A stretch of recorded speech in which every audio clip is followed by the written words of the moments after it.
Hello, everyone. My name is Roxana.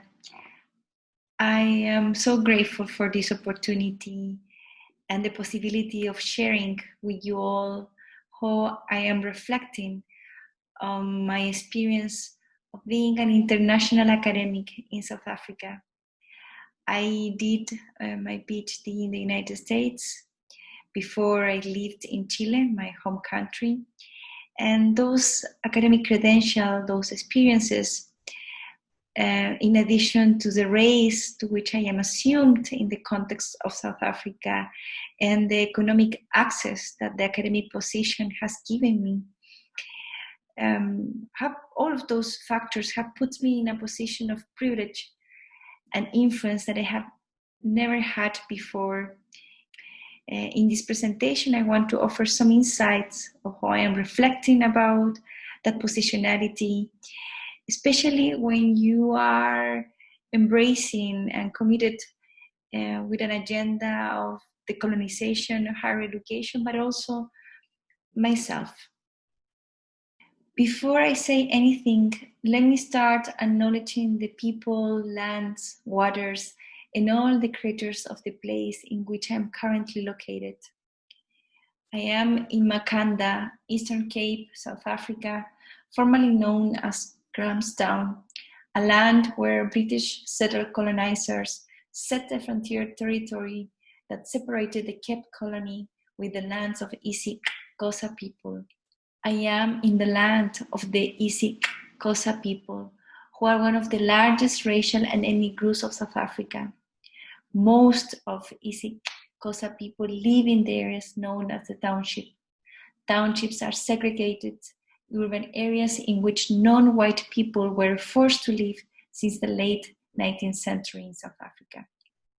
I am currently working as a lecturer, which is equivalent to assistant professors in the United States at Rhodes University.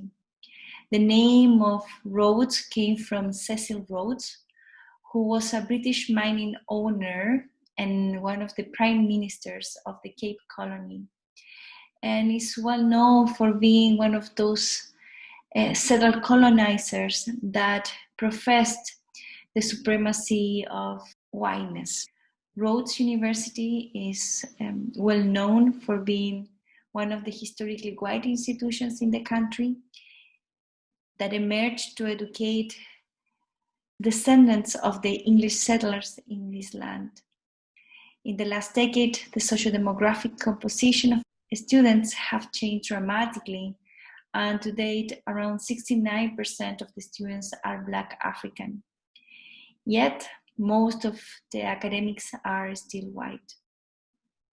I am highlighting these points because I understand that my experience as an international critical scholar, as well as the decision that brought me here, are deeply rooted in the colonial histories of the place in which I am located right now, as well as the place where I come from. I grew up in a small semi-desert town named Copiapó, close to the Atacama Desert. I grew up thinking that I didn't have race, and until a few years ago, I still neglected that racism was one of the main social problems existing in the country. Thanks to conversation with close Native American friends studying in the same college than me, I understood that my mestizaje, that the colonial project has erased absolutely the knowledge and legacy of indigenous ancestors in me. Let me say it in a better way. That mestizaje, part of the colonial project, has made me blind to the knowledges and legacies of indigenous ancestors in me.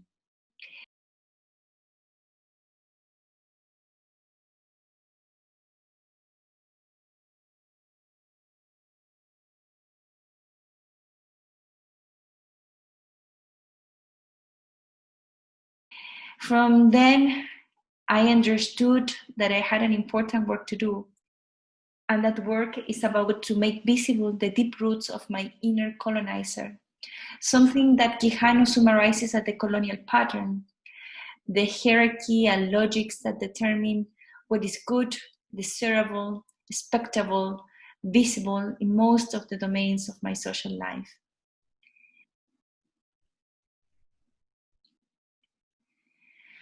Having grown up in Chile, the immediate material and symbolic reality inherited from the extractive colonialism turned into an internal colonialism. According to Melin and colleagues, in this internal colonialism, the economic and political elites of the national states of Chile imposed a social classification based in race, which neglects the existence of indigenous people. In my personal view, the most pervasive legacy of colonization is the belief that you are not a colonized subject and the current injustices can be fixed within the existing framework without questioning our desires, without giving up the privileges that we have acquired or inherited in a system of violences. Having said that, I would like to share with you all a draft of a cartography, still very preliminary, associated with the position of being an international academic in South Africa in its current context. This cartography builds upon the work of Vanessa Andreotti, Sharon Stein, and many of you that are participants of this network. Literature about higher education in South Africa, and of course my reflection of leading this process of arriving as a new academic in the South Africa higher education system. I understand that the ongoing attempts of making visible the legacy of colonialism and my actions, my ways of thinking and relating with myself, with the students, with colleagues, with the lands, with the waters, with the community here, is a first step to imagine different possibilities beyond what I know. And many times I feel scared of that unknown. But I am in the effort of sitting with that discomfort and with the fear as well of exposing the fear, with the fear of exposing the fear and the contradictions in a new space. Having said that, I also acknowledge that my attempt to make visible, my attempt to kill the inner colonizer doesn't make me exempted of reproducing or being complicit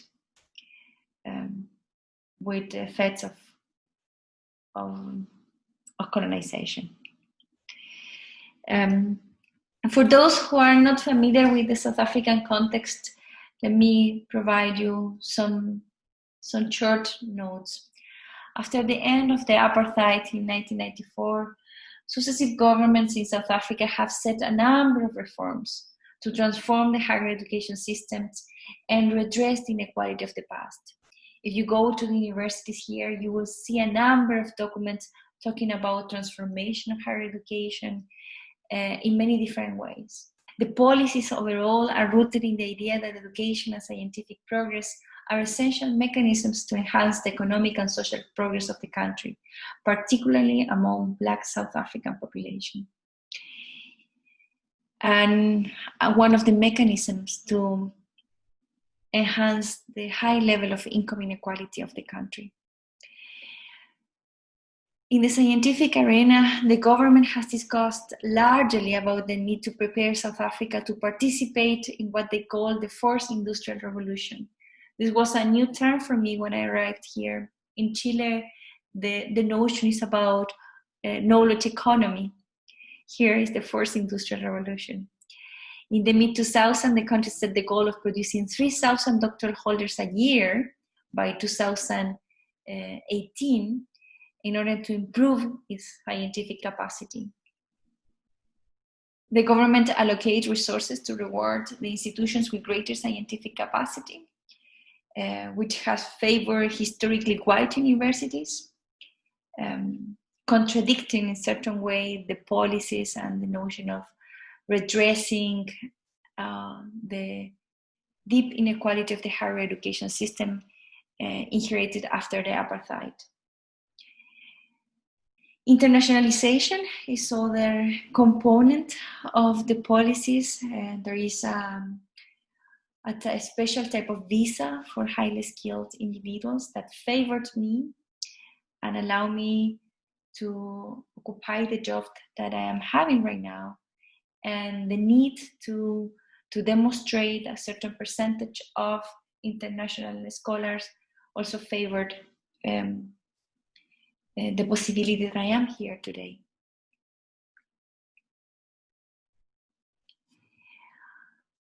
On the other hand, South African student movement during the last 5 years have set a number of demands for decolonizing higher education as the main priority. Student protests that became famous under the hashtag of Rhodes Must Fall, Fees Must Fall, have explicitly demanded the decolonization of the academic curriculum in higher education. I also would say, for all my conversations with colleagues in different universities, that it seems that there are committees of decolonization in most of the universities, discussion about language policies in all the 23 public universities in South Africa. Yet the same scholars and also the literature shows that the effort of decolonizing the curriculum is still a metaphor if we used the word of Eve Took in her famous article. Well, having explained those elements of the context now, let me get to the main part. You may be familiar with this cartography that reflects different space of higher education. The first one is the diagnosis that everything is awesome. And as such, there is no recognition of decolonization as a desirable project. A position of an international academic in my version would be that everything is quite good. Try to adapt to the new context and enjoy this intercultural global experience. Travel if you can, enjoy, and do your best. This other space called soft reforms, which Andreotti and colleagues describe as a space where there is no recognition of the need for decolonization, but there are several policies and emphasis to increase the access and the inclusion of students that come from disenfranchised community into the mainstream.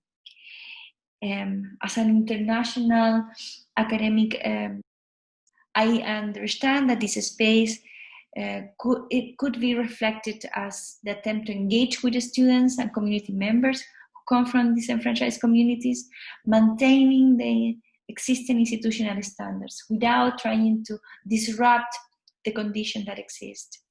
I see a risk of developing fragile and instrumental relationships with those members of the communities, the risk of alienating students into the culture of the institution, and also the risk of playing a little bit the figure of savior. The space of the radical reforms, recognition of epistemological dominance, intertwine with the idea of recognition, representation, redistribution, voice, and reconciliation. I see the direct connection with the demands of the students for decolonizing the curriculum. So I picture an international academic in this space seeking for ongoing and intentional efforts to engage with that project of decolonizing the academic curriculum, where that person is investing, generating genuine connections with students, academic, and members of Black African communities, where the academic agenda has turned into paying more attention to what is going on into the community and deeply intertwined with those demands. I also see that this space could be not approached properly, risk of savior behaviors and perhaps romanticization of the community. And I also identify here the need for the stepping back, really bringing the community, the voices of the community at the forefront. And finally, the last space, beyond reform, where there is that the recognition of ontological and metaphysical enclosures, when we realize that, as they describe, Andreotti and colleagues, the house of modernity is leaking for all sides. So whatever you do will be just put patches in this house. And there are the need for going beyond of radical reforms and committing with dismantling modernity, the systemic violence, and operate in different ways. I must confess with you all that it's difficult for me to imagine how this space looks like for someone that is a newcomer in the context. And I see myself at some moments rushing, trying to generate disruptive relationships without having understood completely what is going on in my context.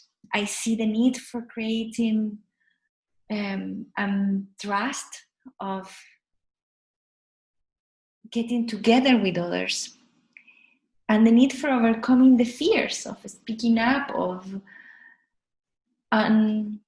overcoming the egos, the intellectual egos, and that you will give up if you engage deeply with people that are not in the mainstream, that are not supporting the structure. And there is where the title of my presentation emerges, is that there is, in the process of engaging beyond reforms, implies an exercise of knowing how to arrive with and pause and embrace humility and the willingness of unlearning and new learning. Thank you again for this opportunity. I really hope that we engage in conversations and we fit the energy, we fit the space of going beyond of what we know.